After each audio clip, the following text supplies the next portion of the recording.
What is going on, guys? Jacobrdoty here, back from another vlog, and today we're going into the Boss 302 intake manifold. I've been talking about it for a little while, and now I finally have it. I finally have all the pieces that I can install, so we're gonna hop into it. I've actually never done this before. I've watched a couple of videos on how it's done, like on YouTube, but we're just gonna see how it goes. Before we show off the Boss, I wanna show off this sick light I got from Harbor Freight. It's like 30 bucks, but just attaches onto the hood there, but this will give us plenty of light to work on here. Right here is the Boss 302 intake manifold.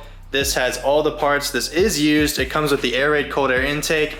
Also has the fuel rail covers right there. This is the complete Boss kit, and it'll be going onto this car, which is completely stock engine-wise, minus a JLT intake and a JLT catch can. I already contacted Lund, so I have the base tune already ready to go. I can just install it once I have everything on there, like all the parts. So that way we can at least start the car, run it, and start data logging, which I'll show you guys. I also said I was gonna be painting this. Well, this piece actually comes off from this piece. It's actually just like a little 3M'd on plaque. So I'll be painting that separately on a different time. And I can also pop off these coil covers anytime and paint those. So the first step I think is going to be taking off this strut bar and then also removing the JLT that's already in there. I'll probably not show every single step. Again, there are other YouTube videos that probably do this a lot better than me and are really in depth, like the CJ Pony Parts one. So I'll probably have you guys check that one out if you really want to know every single step. However, if I run into anything, I'll show you guys for sure. And I'll kind of show you guys the process whenever there's big steps involved. One thing I've read everywhere though is you do want to disconnect the battery. I don't know exactly why you want to do it on this, maybe just so that way if you touch a wire you don't short anything out. The cold air intake is completely out now. Basically just undo this little coupler and then you just pull it out, undo the MAF obviously, which I have tucked away right here. Just pull out on that red tab and this whole connector will come out. The MAF is still on the JLT, which will be for sale, and that does require a tune, by the way. So I will be switching over to the airaid that came in this kit, but now we're still just moving along, and we're gonna take off the manifold, which is this whole part, and the throttle body. This right here is a brake booster line, so that way you can have a softer brake pedal feel. It goes onto this right here. It has double clamps. The biggest thing I can say is squeeze the hell out of this one, squeeze this one, and wiggle it back and forth. It will take muscle. Since this is original to the car, so 2012 is probably when they built this, as it's a 2013. That thing was a pain in the butt, but we're now moving along and we're gonna take care of everything else. Now we're really making some progress. We have the stock manifold off. I cleaned up the heads and everything like that. And then now we're gonna start putting on the Boss 302. So that's the stock one, Boss 302. Now it's just pretty much reverse the process, put that one on, bolt it on, attach everything. We'll be good to go to start tuning and data logging this entire new setup. So it really wasn't that hard to do this. I think a lot of the parts were stuck just because they were original. So you have to think 5 years of use and everything and 80,000 miles. They can definitely get stuck on there. Some of the seals and stuff just get stuck on there. So that's all it really was a big deal to take some of those things off, but it should be a lot easier to push them back on and attach everything. This is sort of a pro tip, but can save you some money. So this purge valve on the stock intake, it goes right here. It's just 2 bolts, which I removed right there. And then you pull it out and it has this blue O-ring. This is gonna do is come over to the Boss 302 manifold and it'll save you about $100 if we do this right. This will go into one of the factory connectors as well as this one. This is the vapor purge valve. And in this one, we're gonna take 3/8 line that I got from O'Reilly's for about, I don't know, $6 with some hose clamps. We're gonna attach this one to the purge valve input on the Boss 302. So this blue O-ring one will connect into this one right here through about 2 feet of 3/8 fuel line. And that's all done, then we'll go ahead and zip tie it under there nice and clean. Make sure it's out of the way so it doesn't mess with anything else. So here's that piece of hose I was talking about. That's the 2 feet of 3/8 line. This is that purge valve. Just have 2 hose clamps on it, just like that. And this will go up under the throttle body around here, and then we'll be good to go. So we're just gonna continue on. I have the fuel rails installed, I have the Boss installed. Things are just cooking, so we're gonna keep going. Swapping over the mass airflow from my JLT unit over to the new airaid unit. As you can see, things are really coming along. I have it already connected. I have the MAF installed on the bottom, which I just realized might be kind of a pain to plug in, but we'll go ahead and knock that out. And then we have this little vacuum tube and then this tube and then the filter, and then that's pretty much it. We just have the strut bar, foam little fuel rail covers that are aesthetic. Really, it's all coming together pretty quick. After that, we'll load the tune, go for a test drive, start data logging, and we'll see how she runs. Here we are all buttoned up. I have the strut bar on, the fuel rail covers, the airaid, everything plugged in, no loose lines. Now I just need to connect the battery, clean up the garage a little bit because I did kind of make a mess, but nothing too big of a deal, just a bunch of hand tools.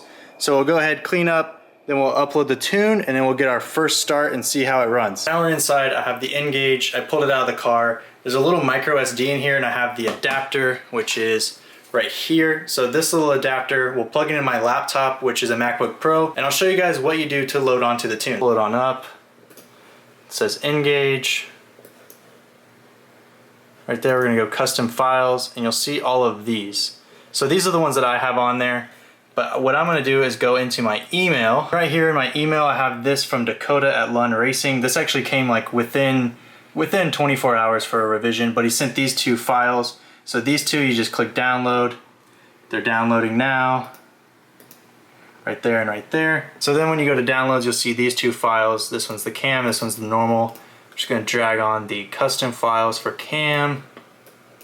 With the boss, I'll do the normal too, just for giggles.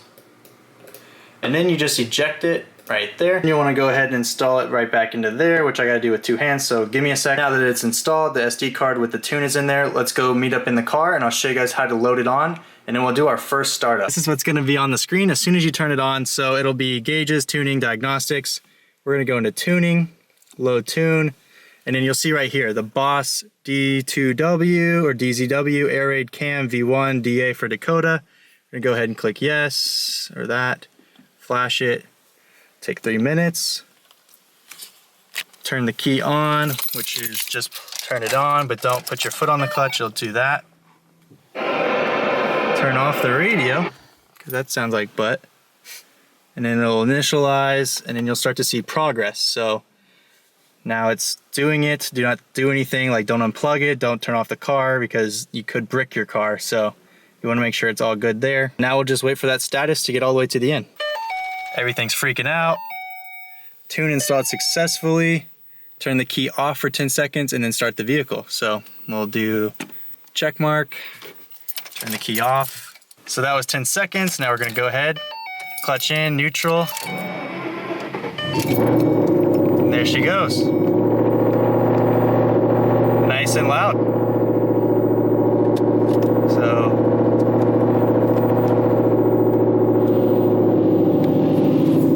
get it out of the garage so that way I don't smoke it up. That sounds pretty cammed.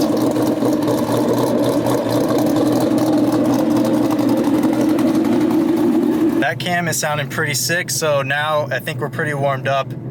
We should be able to go ahead and drive it smoothly, let the engine warm up a bit, and then we'll actually get into data logging. Now what we're gonna go get into is the data logging. The first one I'm gonna do is just a second gear on this road. I'm gonna go very slowly, just kind of rev all the way up, all the way as much as I can, and then I'll just stop that data log. And then once I do that, then I'll go ahead, hop on the freeway, and do third gear watt, which is wide open throttle. You get there, you just go to the home page, you go to diagnostics, data logging, set the config, which is that one.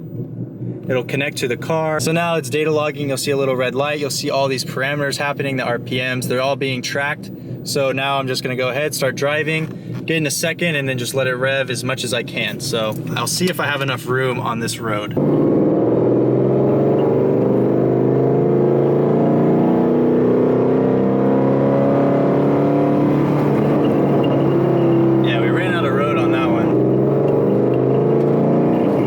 Turned itself on because the lights turned off.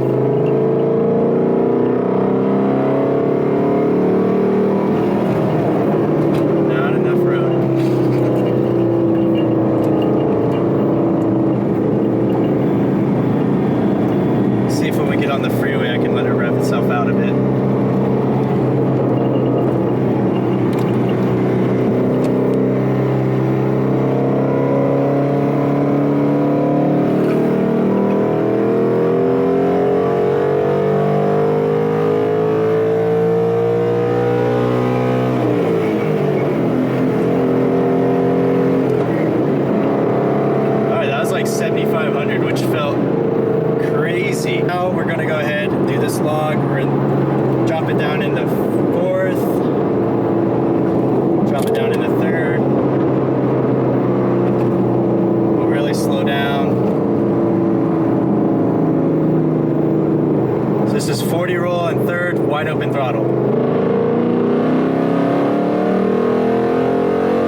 we're data logging the second gear.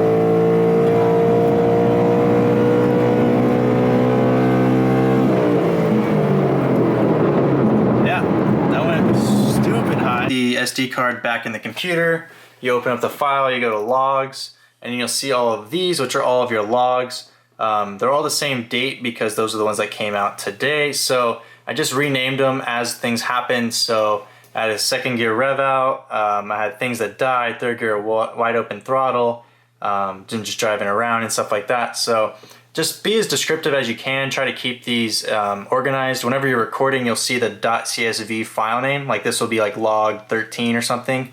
So if you use that and then rename it when you get back, like keep a mental note or make a note in your phone, that'll make it easier on your tuner because now they have a little description of what's happening within this data log. Now what I'm gonna go ahead and do is email this off to Dakota through the Lund Racing support app or support website. He'll get all of these, he'll read them, he'll know what to do, and then he'll send revisions. We'll load those revisions, I'll data log a cold start with that new revision, and we'll go from there. So now it's been a couple of days, and I've had a couple of data logs, and everything is sent out. I talked to John Nardi and to Dakota over at Lund Racing. I actually put on the stock tune because apparently on the cam ghost tune, or the cam tune for the idle, you can't actually data log that and they won't revise it. It's mainly for show and for the sound, which it does sound pretty sick, but I found out it does not like the low speed. Tonight what I'm gonna go ahead and do is do a wide open third gear pull on the normal idle tune that is for the performance of the boss and everything like that. So that way they can use that to revise if anything's weird. But everything was looking good so far. They said the logs look great even on the cam tune. It's just they don't really revise that one. So we're gonna go ahead and put on the performance tune, the standard one, and run that one tonight. Real quickly, I do wanna give a big shout out to Cargazette. As always, they send out the box for the month. This one's kind of a Halloween style, so it has Unleash the Demon with the Dodge Demon on there. This one I really like. It says Death Can't Slow Me Down. The same design on the back. It's really big, and this shirt is really soft, holding the coil over right there. This is gonna be pretty sick. We have a nice Cargazette poster, which kind of got messed up, but we'll be good to go there. We have some Chemical Guys wheel cleaner. That poster with the wide body S15. We have some electrical tape right there. As always, the Cargazette little card. We have a fresh air freshener. And then we also have a little spooky sticker. Another demon sticker right there, matches the one on the shirt. As always, a microfiber and even some candy for this month. So everyone loves Reese's. This is my favorite candy, it just so happens. So can't wait to eat these bad boys. Thank you, Cargazette, for sending this all out. I really appreciate it. It is seriously Christmas every month when these come in. Total surprise, never know what it's gonna be. So check them out, link will be down in the description below. This is the normal cam tune, as you can tell. The idle is completely normal, so we're letting it warm up a little bit. Then we'll hop on the road, hit the data log, and send this one off. Just finished up the data logs. I really didn't have somebody there to help me out while I was doing it, so I just had to do it myself, but they were going really well. This is actually a lot smoother of a tune in comparison to the cam lobe. To me, just the drivability and everything is really nice and easy. The next thing I'm gonna go ahead and do is just send off those logs, have them checked over by John Nardi. But I just wanna wrap this video up. You guys have been asking about putting out this video, so I wanna get out to you guys as soon as I can. Definitely more videos to come with the Boss. I wanna get it on the freeway, have more point of view shots. I'll definitely be making a video of me driving with the Boss Manifold. I really hope you guys enjoyed this video. If you did, then go ahead and comment, like, subscribe, and I'll see you guys next time.